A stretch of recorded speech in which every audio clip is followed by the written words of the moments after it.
This is Romain LAVILLE. Let's try to kill 2 rumors, LAVILLE, before I leave. The first rumor is that you pulled a gun on Jules James. The second rumor is you pulled a gun on Mikey Dow. Now let's get these. Now I didn't pull nothing on none of them. I think it's unfortunate. Did me and my colleague MP James had a little tit for tat and it got a little rowdy and words were said? Of course. And what were those words and what was the reason behind it? It was an issue with Pelican. While at the time that I am trying to assist members of the resort, workers of the resort, to move on with their life, that they can, they came to my office. I helped them fill out their forms, whether it's a bus license with a taxi license, whether it's a license for them to move on and to take care of their families. And you sit in Parliament as an MP who have fired these people, and you try to take that position away from them by asking the ministers all these screwed questions to take away their livelihood. And when I asked you the question in this office, your response to me was, I didn't come to you and tell you nothing about them. And so right now you're seeing my passion. Well, you're not seeing my argument. You're seeing my passion. This is YouTube worldwide. Did you pull a gun on Jules James? Absolutely. Did you threaten him with physical? Why would he go to the police and claim? Let me tell you something. I make no apologies for some of the words that I said. In the heat of the moment, I made no apologies for it. Because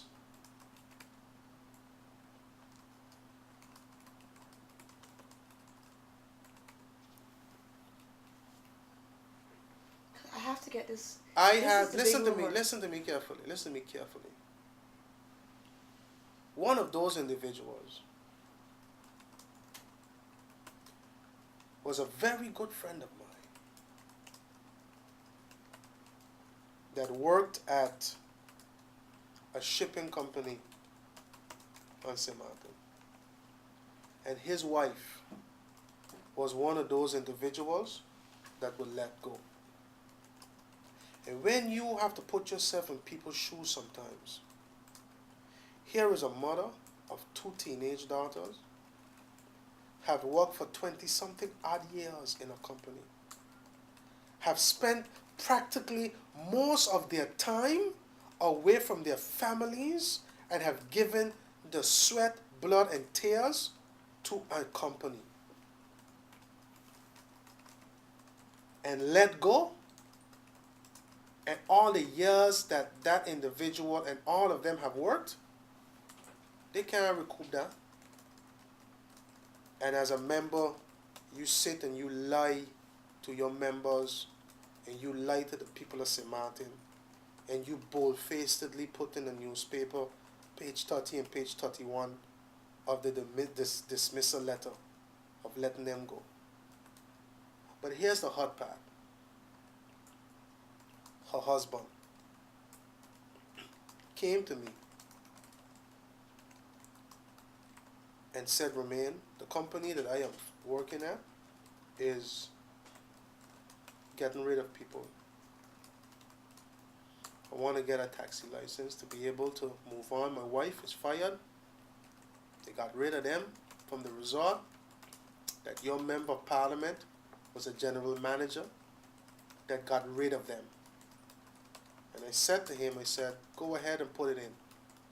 I will do my best to make sure that you get that license, because you have a family now to take care of more than ever. And so 3 weeks later, I had a meeting with a former commissioner in Point Blanche at a Chinese restaurant.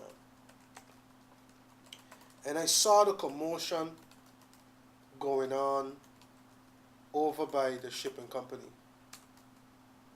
And I went over there, and I saw someone lying on the ground. The hot ground, the hot sun, it was high day. And the paramedics was trying to get that person's heart to beat again. And I asked them, who is that person laying on the ground? And they told me, Romain is such and such. I said, man, you lying, man. tell me honestly who it is. My friend, 3 weeks after, who I have known from since as a student coming to work at the facility, the harbor facility, that I have known after graduating and coming down, who have been a very good friend of mine. And now you tell me how you would respond to seeing your dead friend laying on the ground.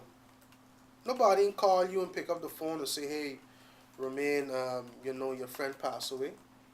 And then you grieve, but then when you go to the funeral, you see him in a casket, and then it hits you. And the picture you have in the back of your mind is him in a casket. You know what it is that every time you close your eyes and you seen him on the ground, and you look over to the right and you seen his teenage daughter over there being consoled? I do. You know what that means to, psychologically, what that does to an individual? And so when I, in the defense of not only him who has gone, but to his widow and to every other person that worked in that company so that they can get something to move on, and it was not even a month pass before his burial. What exactly still did you tell had- Jules James? He still had a grieving widow. He still had grieving daughters that he left behind. And you're going to stand up in Parliament and try to take away any opportunity for that mother to go on with their life and to be able to take care of the kids that he have left behind? And you do that with no remorse? And so yes, I reacted. And so yes, words were said. And I make no apologies for those words. But in no way, shape, or fashion did I ever threaten any individual. He may have taken it as a threat, but there were people there. There were ministers there. There were the parliamentarians there. You got no friends, you know that. And all of them, when the individual went in to make his complaint, and those individuals were called, all of them said the same thing. Romain never threatened him. English is a funny language, and that's the only language I speak.